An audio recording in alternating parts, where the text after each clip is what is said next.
여러분 안녕하십니까?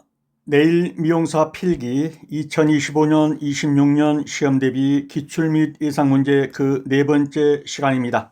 덕후맨입니다. 여러분을 환영합니다. 그럼 문제로 바로 들어가 보도록 하겠습니다. 먼저 단답형 문제입니다. 개인 복원의 목적을 달성하기 위해 공공의 책임하에 수행되는 활동이다. 행정활동이다. 이 앞에다가 하나가 빠졌습니다. 복원 행정은 개인 복원의 목적을 달성하기 위해 공공의 책임하에 수행되는 행정활동이다. 그러면 틀렸다는 거죠. 어디가 틀렸습니까? 그렇죠. 복원 행정은 개인이 아니죠. 개인의 복원 목적이 아니라 공중 복원의 목적을 달성하기 위해 공공의 책임하에 수행하는 행정활동이다. 그래서 복원 행정을 개인의 복원 목적이 아니라 공중 복원 목적이라는 것입니다. 다음입니다. 성층권의 오존층을 파괴시키는 대표적인 가스는 무엇이냐 그랬습니다. 염화불화탄소입니다. 염화불화탄소는 성층권 오존층을 파괴하는 대표적인 가스로서 이걸 뭐라고 또 하죠? 프레온 가스라고 하는 겁니다. 이 가스가 성층권에서 자외선에 의해서 분배되어서 방출된 염소 원자가 O3, 오존층을 파괴하는 촉매 역할을 하는 것입니다. 다시 한번 봅니다. 상층권의 오존층, O3층이죠. 오존층을 파괴시키는 대표적인 가스는 프레온 가스인데 이것이 뭡니까? 염화불화탄소라는 겁니다. 프레온 가스라고도 하고 염화불화탄소라고도 하는 것입니다. 다음 감염형 식중독은 어느 것이냐? 그래서 살모넬라균, 병원순 대장균, 장염 비브리오균은 감염형 식중독입니다. 이건 뭐냐면 균이 몸에 침입해서 그 안에서 식중독을 일으키는 것입니다. 반대로 독소형 식중독은 포도상규균, 보톨리니스균, 웰치균 식중독인데 식품 속 세균이 생성한 독소를 먹고 발생하는 식중독입니다. 그래서 세균이 안으로 들어가서 식중독을 일으키면 감염형이고 밖에서 이미 음식 속에다가 많은 독을 배출해 놓은 것을 먹고 식중독에 걸리면 독소형 식중독이 되겠습니다. 인체 질병을 일으키는 병원체 중 대체로 살아있는 세포에서만 증식하고 크기가 가장 작아 0.2 미크론이죠. 전자현미고로만 관찰할 수 있는 것 바이러스입니다. 그래서 가장 작다. 살아있는 생체에서만 세포 증식한다. 그러면 바이러스가 되겠습니다. 다음입니다. 자비 소독 시 살균력 상승과 금속의 상함을 방지하기 위해서 첨가하는 물질약품으로 알맞은 것은 자비 소독, 끓여서 소독하는 거죠. 여기다가 뭘 좀 넣으면 살균력이 상승되고 금속이 상하는 걸 방지할 수 있느냐 하는 거죠. 탄산나트륨입니다.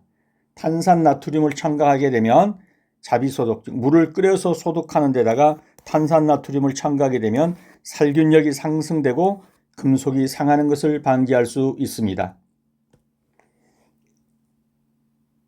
그래서 자비소독 시 탄산나트륨, 이게 탄산소다입니다. 1, 2%를 첨가하면 살균력 상승과 금속이 상하는 것을 방지할 수 있습니다. 다음입니다. 두피에서 비듬이 생기는 것, 지루성 피부염이죠. 두피에서 비듬이 생긴다. 지루성 피부염이 되겠습니다. 알레르기의 원인이 되는 히스타민을 분비하는 것은 비만세포입니다. 비만과는 관계가 없습니다. 비만세포라고 불리우는 것인데요. 알레르기의 원인이 되는 히스타민을 분비하는 것은 비만세포입니다. 강한 자외선에 의한 피부 질병, 색소 침착, 수포, 피부 홍반 등이 강한 자외선을 쬐었을 때 오는 피부 질환이 되겠습니다. 그런데 아토피 피부염은 강한 자외선에 의한 피부 질병은 아닙니다. 아토피 피부염은 강한 자외선을 쬐가지고 오는 피부 질병이 아닙니다. 자외선에 의한 피부 질환은 색소 침착, 수포, 피부 홍반이 되겠습니다. 과태료의 부과 기준을 규정한 법령, 대통령령으로 정합니다. 과태료는 대통령령으로 정합니다.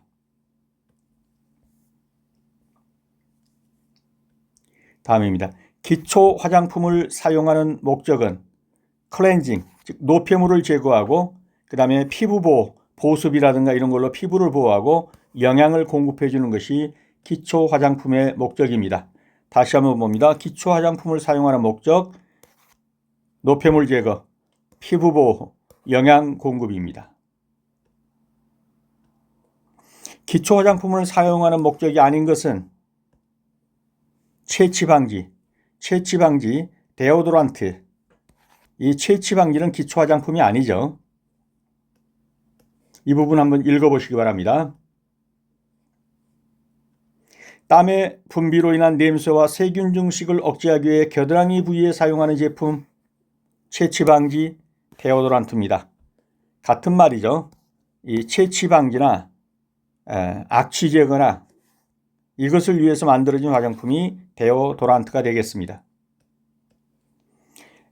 네일 미용사가 관리할 수 있는 네일은 오니코크립토시스, 이거는 뭐냐면 네일의 양쪽 옆면이 살 속으로 파고드는 증상인데 이것은 관리할 수 있는 발톱이 되겠습니다. 파고드는 것을 잘라주면 되니까요. 다음입니다. 순환기 계통의 질병과 아연 부족의 식습관으로 발생하는 병변은 고랑파인 네일.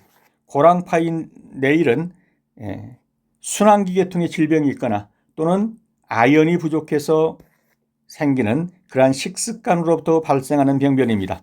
순환기 계통의 질병과 아연 부족의 식습관으로 발생하는 병변은 고랑파인 네일이 되겠습니다.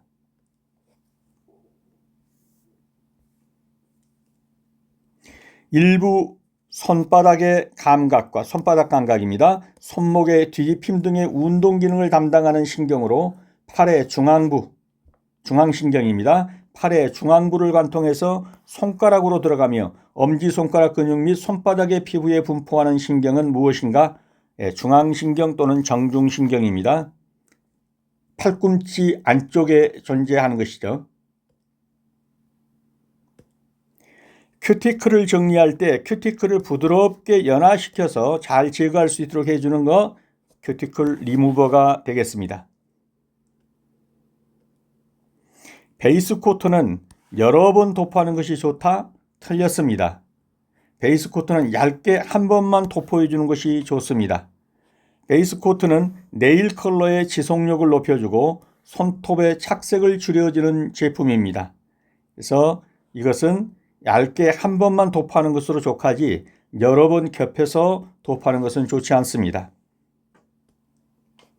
팁 네일 작업 시 네일 접착제를 빠르게 경화시켜준다. 액티베이터입니다. 네일 접착제를 빠르게 굳게 해준다. 경화시켜준다. 액티베이터가 되겠습니다. 길이를 연장하는 경우 네일랩을 한 장만 사용하면 얇을 수 있어 두 장을 사용해서 두께를 준다. 틀렸습니다. 어디가 틀렸습니까? 길이를 연장할 때는 필러 파우더와 네일 접착제를 사용해서 두께를 줘야 합니다. 필러 파우더와 네일 접착제를 사용하여 두께를 줍니다. 손톱에 네일 폴리시가 착색되었을 때 착색을 제거하는 제품은 네일 표백제입니다. 표백제를 발라서 착색을 제거해버리게 되겠습니다. 페이퍼랩을 봅니다. 페이퍼랩은 네일 접착제를 잘 흡수하여 실크보다 훨씬 튼튼하다. 틀렸습니다. 일회용으로만 사용하는 것입니다. 힘이 없습니다. 튼튼하지 않습니다. 그래서 현재는 거의 잘 사용하지도 않고 있습니다. 페이퍼는 종이랩이죠. 잘 찢어지고 튼튼하지 않습니다. 지금은 주로 뭘 사용합니까? 실크랩을 사용합니다. 매니큐어 과정을 보겠습니다. 큐티클 제거와 유분기 제거, 그렇게 손톱을 깨끗하게 정리한 다음에 손톱의 형태를 조형하고 이제 베이스 코트 칠하고 컬러 칠하고 맨 위에다가 탑 코트를 칠하게 되겠습니다. 네일 프라이머는 인조 네일에서 사용하는 재료입니다. 네일 프라이머는 땀의 분비로 인한 냄새와 세균 증식을 억제하기 주로 겨드랑이 부위에 사용한다. 아까도 보았죠? 뭐라고 그랬죠? 데오도란트다. 여드름의 발생 가능성이 가장 적은 화장품, 그러면 뭡니까? 호호바 오일입니다. 호호바 나무에서 얻은 식물성 오일인데 인체의 pH와 구조가 아주 유사합니다. 피부 친화적이고 모공을 막지 않아서 여드름이 생길 가능성이 적습니다. 인체 피지 성분과 구조가 유사해서 피부에 잘 흡수됩니다. 그래서 여드름 발생 가능성이 가장 적은 화장품 호호바 오일입니다. 자외선 차단제, 햇빛을 차단하여 변색되는 것을 방지하는 것이 자외선 차단제입니다. 햇빛을 차단해 가지고 내일이 변색되는 것을 방지하는 것이 자외선 차단제가 되겠습니다.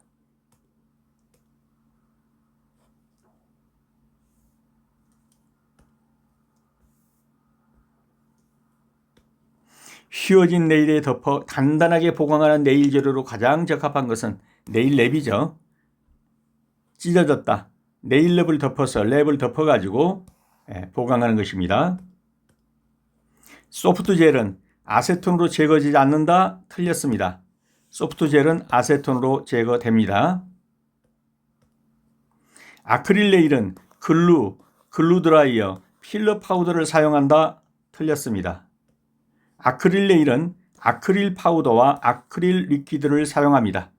아크릴 파우더를 아크릴 리퀴드에다가 반죽을 해서 사용하는 것, 이것이 아크릴 네일이 되겠습니다.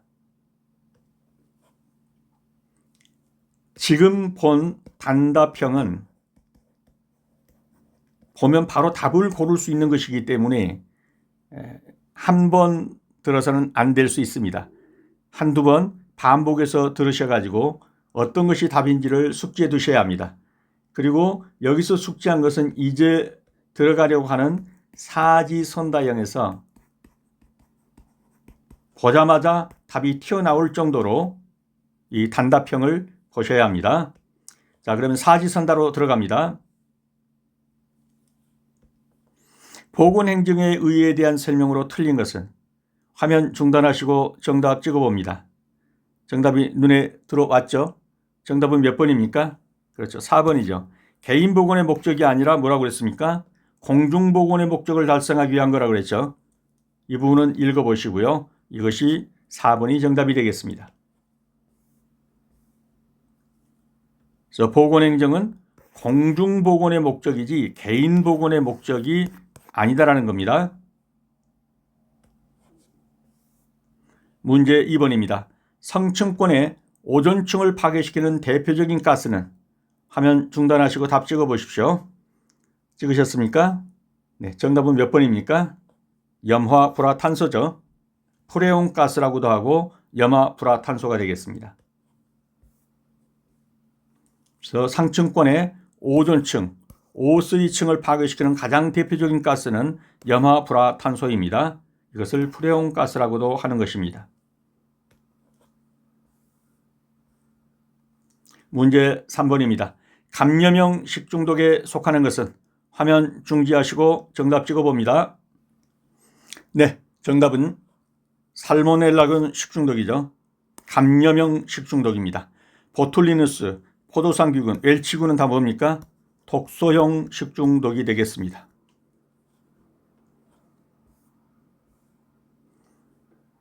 자, 감염형 식중독. 세균이 식품에 증식해서 그 균이 몸에 침입해서 식중독을 일으킵니다. 살모넬라, 병원성 대장균, 장염, 비브리오균입니다. 독소형 식중독은요, 식품 속 세균이 생성한 독소 때문에 발생합니다. 세균이 이미 몸 밖에서 독소를 잔뜩 만들어 놨습니다. 이것을 먹었을 때 식중독에 걸리는 것, 이것이 독소형 식중독이 되겠습니다. 독소를 먹는 거죠.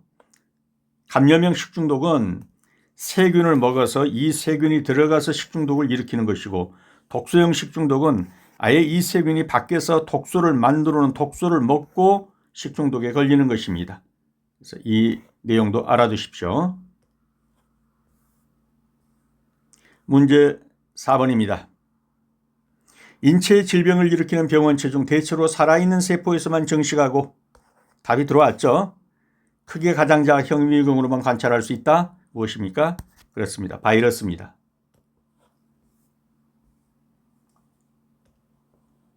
정답은 바이러스입니다.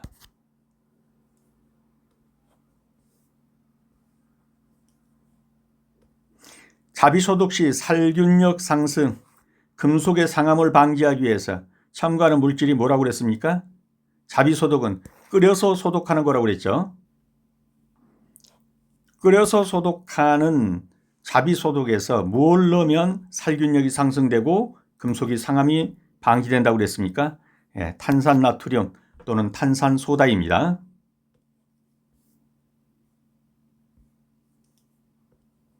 그래서 자비소독 시 살균력 상승, 금속 상함 방지하기 위해서 첨가하는 물질 탄산나트륨 또는 탄산소다 1, 2%를 첨가해서 그러면 살균력이 상승되고 금속이 상하는 것을 방지할 수 있습니다.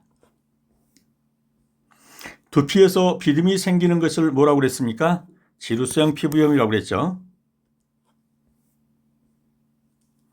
두피에서 비듬이 생기는 것에 해당되는 거 지루성 피부염이 되겠습니다.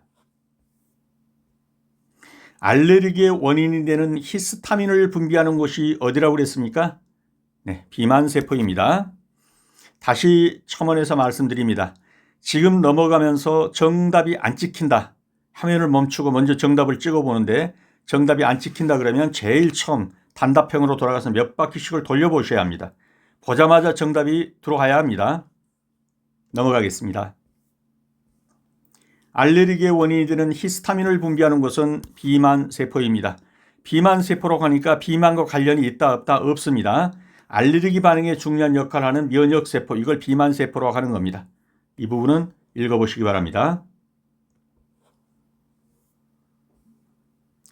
얼굴을 관리할 때 가장 주의해야 할 부위는 어디입니까? 어디입니까?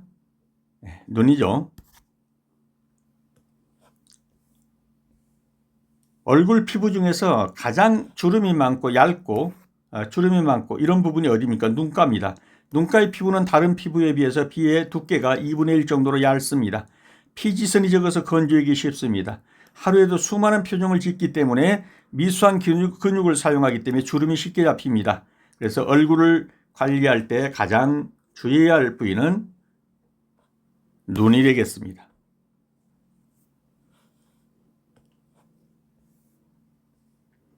강한 자외선에 의한 질병이 아닌 것은 단답형에서 보았죠. 아토피 피부염입니다. 색소 침착이나 수포나 피부 홍반은 강한 자외선에 의해서 생기는 피부 질병이 되겠습니다. 아토피 피부염은 많은 요인들이 있지만 자외선에 많이 노출됐다는 것은 아닙니다. 그래서 아토피 피부염은 아토피성 피부염 유전적인 소인도 있고요. 환경적 요인도 있고 면역학적 이상, 피부 모막의 이상 등 여러 원인이 복합적으로 작용해서 나타나는 것, 주로 청소년기에서 많이 나타나죠. 유아나. 강한 자외선과는 관련이 없습니다. 그래서 강한 자외선에 의한 질병이 아닌 것, 그러면 아토피 피부염입니다. 색소 침착, 수포, 피부 홍반은 여기에 다 적어놨으니까 반드시 읽어보시고 이 부분도 숙지를 해두시기 바랍니다. 10번입니다. 과투리의 부과 기준을 규정한 법령은 과투리는 어떤 법령으로 정합니까? 그렇습니다. 대통령령으로 정합니다. 과태료는 대통령령으로 정합니다. 과태료는 대통령령으로 정합니다. 그리고 보건복지부 장관, 시장군수, 구청장이 부가 징수하는 업무를 담당합니다.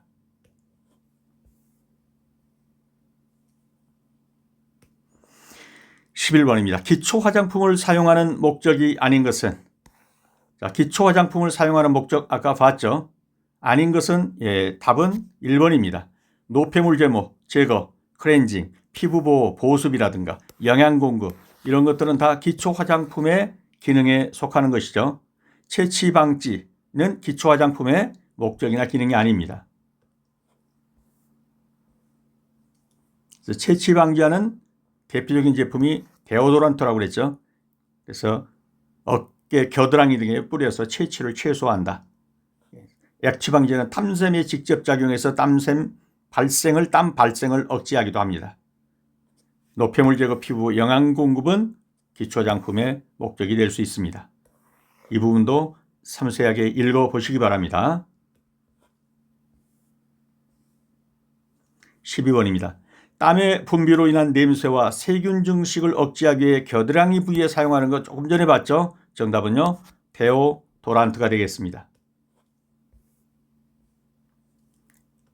겨드랑이 등의 땀의 냄새, 세균 증식 억제, 겨드랑이 부위 등에 사용한다. 데오도란트입니다.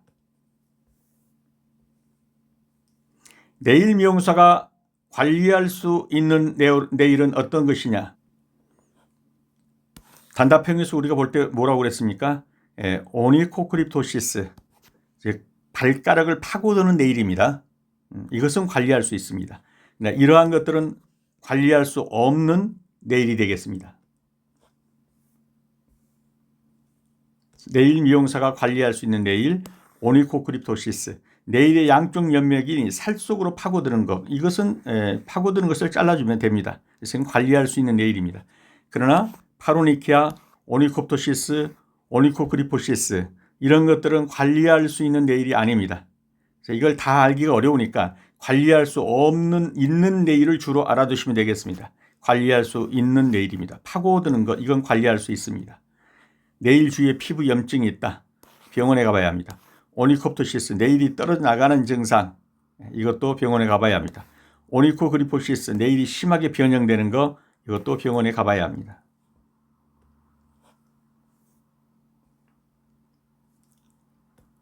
14번입니다. 순환기 계통의 질병과 아연 부족의 식습 습관. 아연 부족, 순환기 계통 질병, 여기서 가져오는 병변, 뭐라고 그랬죠? 고랑파인 네일이 되겠습니다.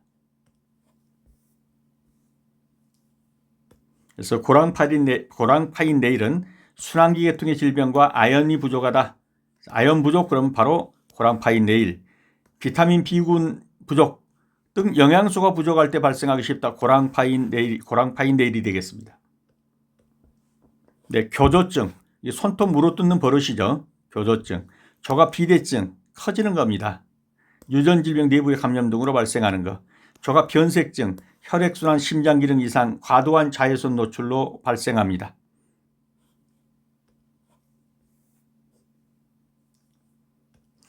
일부 손바닥의 감각과 손목의 뒤집힘 등의 운동 기능을 담당하는 신경으로 팔의 중앙부만 나와도 중앙신경이구나 찾을 수 있어야 합니다.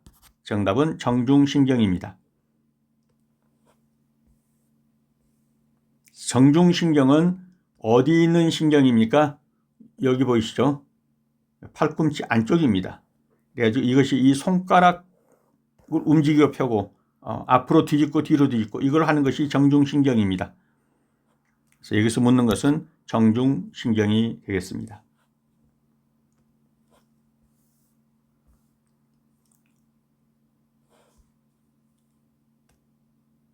큐티클을 정리할 때 부드럽게 연화시켜주는 작용을 하는 것을 뭐라고 그럽니까? 큐티클 리무버라고 그러죠. 정답은 3번이 되겠습니다.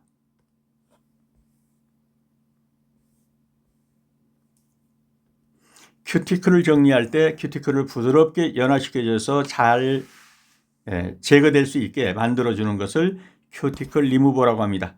손톱 주변의 큐티클, 각질층과 굳은 살을 부드럽게 연화시켜 제거하기 쉽도록 도와주는 네일 케어 제품입니다. 네일 폴리시 리무버, 네일 폴리시 즉 매니큐어죠. 매니큐어를 제거하는 겁니다. 네일 폴리시 리무버는 매니큐어를 제거하는 제품입니다. 난 아세톤 리무버, 아세톤 성분이 없이 제거하는 제품 난 아세톤 리무버가 됩니다. 아이 리무버, 마스카라, 아이라이너, 아이섀도우 등 진한 눈화장을 효과적으로 지우기 위해 고안된 전용 클렌징 제품 아이 리무버가 되겠습니다.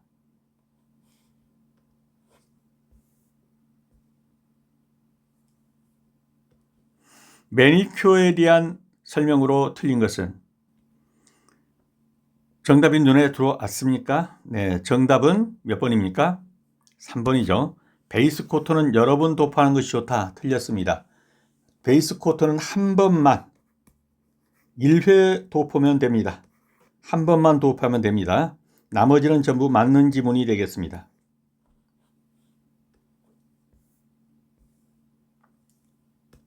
그래서 베이스 코트는 네일 컬러의 지속력을 높여주고 손톱의 착색을 줄여주는 제품입니다. 얇게 한 번만 도포해 주는 것이 좋습니다.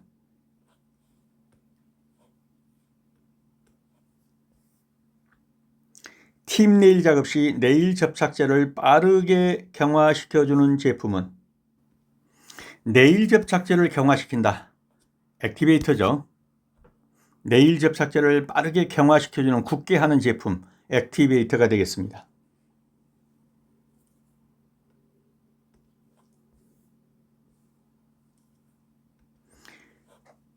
젤 램프 기기는 젤을 경화시켜주는 기기고요. 액티베이터는 좀 전에 봤고요. 아크릴 리퀴드는 아크릴 파우더와 혼합하는 액상 제품입니다. 리퀴드가 액체라는 말이죠. 그래서 아크릴 파우더하고 섞어서 굳게 하는 겁니다. 네일 프라이머는 네일 제일 네일이나 아크릴 네일 시술 전 손톱 표면에 바르는 접착 증진제, 손톱의 유분과 수분을 제거하고 손톱 표면에 일시적으로 수축시키거나 산성화해서 네일 재료가 손톱에 더 단단히 고정되도록 돕는 역할을 하는 것, 이것이 네일 프라이머가 됩니다. 맨 밑바탕에 바른 것을 프라이머라고 합니다. 붙이는 작용을 하죠. 19번입니다. 네일랩에 대한 설명으로 틀린 것은? 정답이 들어왔죠? 4번입니다. 길이를 연장하는 경우 네일랩을 한 장만 사용하면 얇을 수 있기 때문에 두 장을 사용해서 두께를 준다? 아닙니다. 네일랩은 한 장만으로 시작하고 두께를 줘야 한다면 필러 파우더와 네일 접착제를 사용해서 두께를 줘야 합니다. 그래서 정답은 4번이 틀리고 정답이 되겠습니다. 이건 다 지금 읽어보시면 아시겠죠? 다 맞는 내용입니다. 그래서 네일랩은 한 장만 사용하면 되지 두 장을 사용해서 두께를 주는 게 아니다. 두께를 주려면 필러 파우더와 네일 접착제를 사용해서 두께를 줘야 합니다.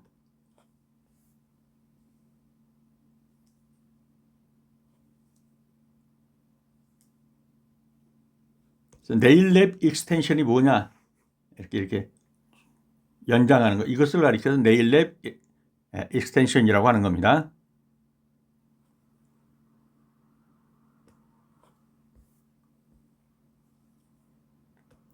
다음 페디큐어 작업 방법으로 틀린 것은? 정답이 눈에 들어왔습니까? 정답은 4번이죠. 페디큐어 컬러링 할 때도 톱코트는 생략할 수 없습니다. 톱코트를 생략할 수 있다 그러니까 틀린 거죠. 탑코트. 근데 이게 뭐 탑코트라고도 하고 톱코트라고도 합니다. 그래서 발가락, 발톱, 페디큐어 작업 방법에서 톱코트는 생략할 수 있는 게 아닙니다. 톱코트는 생략할 수 없습니다.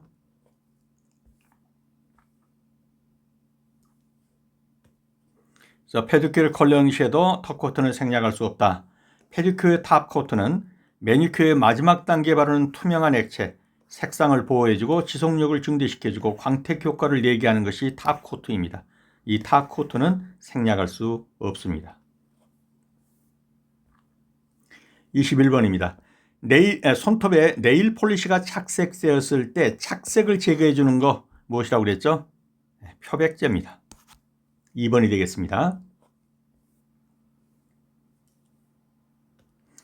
손톱에 네일 폴리시가 착색되었을 때의 착색을 제거하는 제품, 즉 매니큐어를 착색을 했는데 이걸 지우려고 한다. 어떻게 하냐? 표백제로 지운다. 시너, 네일 폴리시를 묻게 하는 것이죠. 시너는 네일 강화제, 네일의 손상 예방과 강화에 도움을 주는 제품이 강화제입니다.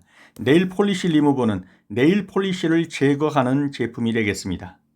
네, 착색을 제거한다 라고 하니까 표백제가 되는 것입니다. 다음 중 네일랩의 장점이 아닌 것은? 실크, 조직이 얇고 섬세하게 짜여 부드럽고 가볍다. 맞죠? 파이브글라스는 가느다란 인조 섬유로 짜여있기에 접착제가 잘 스며든다. 맞습니다.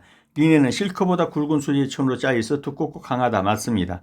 페이퍼랩은 네일 접착제를 잘 흡수하여 실크보다 훨씬 튼튼하다. 아니라고 그랬죠. 잘 찢어지고 요즘은 잘 사용하지도 않습니다. 정답은 4번이 되겠습니다. 그래서 종이, 페이퍼를 손톱 크기에 맞게 잘라 접착제를 사용해 손톱에 붙이는 네일아트 재료의 한 종류인데 일회용으로만 사용해야 하고 튼튼하지 않기 때문에 거의 사용하지 않습니다. 지금은 주로 실크 재료를 사용합니다. 실크는 조직이 얇고 섬세하게 짜여져서 부드럽고 가볍기 때문이에요. 23번입니다. 다음 중 매니큐어 과정에 반드시 필요하지 않은 과정은 정답은 몇 번입니까? 예. 네일 프라이머 도프는 아니죠. 네일 프라이머 도프는 인조 네일을 사용하는 재료입니다. 매니큐어 과정에서 맨 먼저 하는 것이 뭡니까? 예, 클렌징하고 유분기 제거하고 형태 조형하고 네일 폴리시 도포하고 이런 것들이 되겠죠. 네, 네일 프라이머 도포는 아닙니다. 그래서 네일 프라이머 도포는 인조 네일에서 사용하는 재료이지 매니큐어 과정에서 필요한 것은 아니라는 얘기죠. 그러니까 매니큐어 과정은 어떻게 이루어집니까? 맨 먼저 일반적으로 큐티클 제거하죠. 그리고 유분기 제거하죠. 알코올 등 솜에다 묻혀가지고 그렇게 해서 손톱을 깨끗하게 정리한 다음에 손톱의 형태를 조형하게 되죠.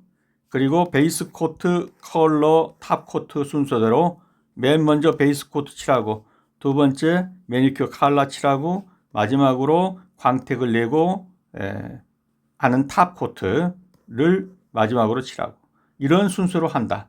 얇게 여러 번 덧발라야 뭉치지 않고 깔끔하게 마무리할 수 있다. 그래서 매니큐어 과정에 속하지 않는 것 네일 프라이머 도포가 되겠습니다. 땀의 분비로 인한 냄새와 세균 증식을 억제하기 위해 겨드랑이 부위에 사용한다. 지금 한두 번 이상 보았죠. 정답은요. 그렇습니다. 데오도란트가 되겠습니다. 악취 제거, 땀 억제, 데오도란트의 기능이 됩니다. 다음 중 여드름의 발생이 가장 적은 화장품은 뭐라고 그랬습니까? 예, 호호바 오일이 되겠습니다. 호호바 오일은 호호바 나무에서 얻은 것인데 이것이 인체 피지와 구조가 유사하고 피부 친화적이고 모공을 막지 않기 때문에 여드름이 생길 가능성이 낮은 겁니다. 모공을 막아버리면 그것이 여드름으로 생기게 되죠. 그런데 바셀린, 미네랄 오일, 유동 파라핀 이건 다 뭡니까? 광물성 오일입니다. 이 광물성 오일은 피부 호흡을 방해할 수 있어 여드름 발생의 가능성이 높습니다. 모공을 닫아버리거나 하기 때문에. 그래서 여드름 발생의 가능성이 가장 적은 화장품 호호바 오일이 되겠습니다. 26번입니다. 네일 폴리시의 성분과 기능에 대한 설명으로 틀린 것은 정답이 눈에 들어오셨습니까? 정답은 몇 번이죠? 3번이죠. 자외선 차단제, 햇빛을 차단해서 부스러지지 않게 하게 사용한다. 이 부분이 틀렸죠. 햇빛을 차단하여 뭐하죠? 변색을 방지하는 거죠. 변색되지 않게 하기 위해서 사용하는 것이 자외선 차단제입니다. 자외선을 차단했다고 그래가지고 부스러지지 않는 건 아니죠. 변색되지 않도록 하기 위해서 자외선 차단제를 씁니다. 가소제, 유연성을 주어서 갈라지지 않게 한다. 필름제, 피막을 형성해서 코팅을 주고 광택을 내기 위한 것이다. 착색제, 이러한 안료 등이 색상을 주기 위해서 사용하는 것이 착색제입니다.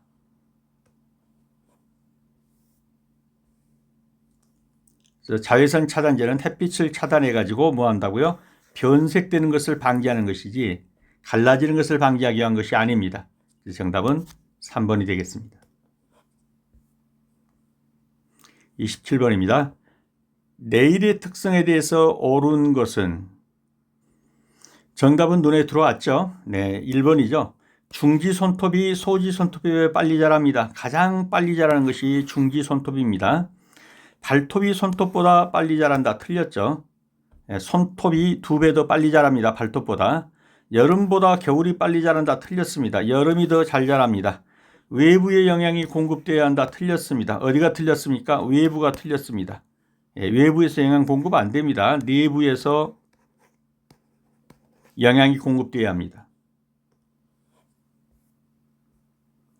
그래서 맞는 것은 1번이고 이 부분은 한 번 더 확인해 보시기 바랍니다. 28번입니다. 아크릴 레일에 대한 설명으로 틀린 것은 아크릴 레일, 독특한 냄새 맞죠? 한기에 유의해야 합니다. 특수한 발톱을 보정할 수 있습니다. 맞습니다. 온도에 민감해가지고 높으면 빨리 굳습니다. 맞습니다. 글루 드라이어, 필러 파우더를 사용한다. 틀렸습니다. 어떻게 틀렸죠? 아크릴 레일은 아크릴 파우더와 아크릴 리퀴드를 사용합니다. 그래서 이런 걸 사용하지 않고 아크릴 파우더와 아크릴 리퀴드, 액체죠.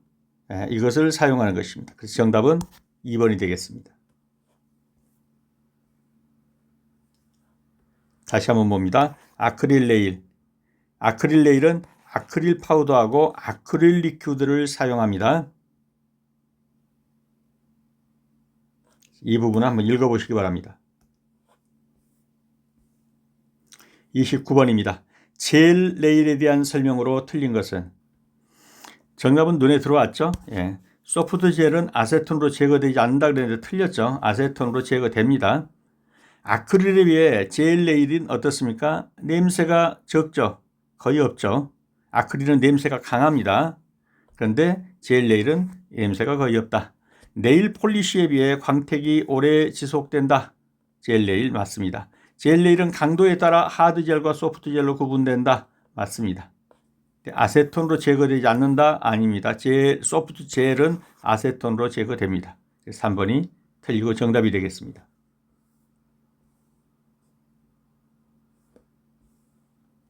30번입니다. 찢어진 네일에 덮어 단단하게 보강하는 네일 재료로 가장 적합한 것은 찢어진 네일을 보강하는 거 네일 랩이죠. 정답은 3번입니다.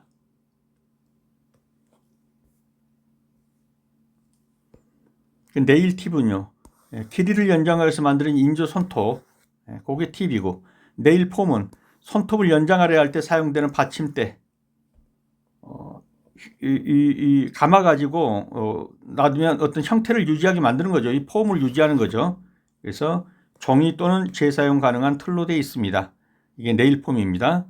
네일 랩은 덮어가지고 단단하게 보강하는 것이고 네일 파일은 갈아주는 거죠. 네일의 길이 조정과 형태를 조정할 때 사용하는 기구, 이것이 네일 파일이 되겠습니다. 네, 문제집 책을 필요로 하신 분들은 영상 아래 더보기란에 주소를 클릭하셔서 구입하실 수 있습니다. 수업하시느라 수고 많으셨습니다. 다음 시간에 다시 뵙겠습니다. 감사합니다.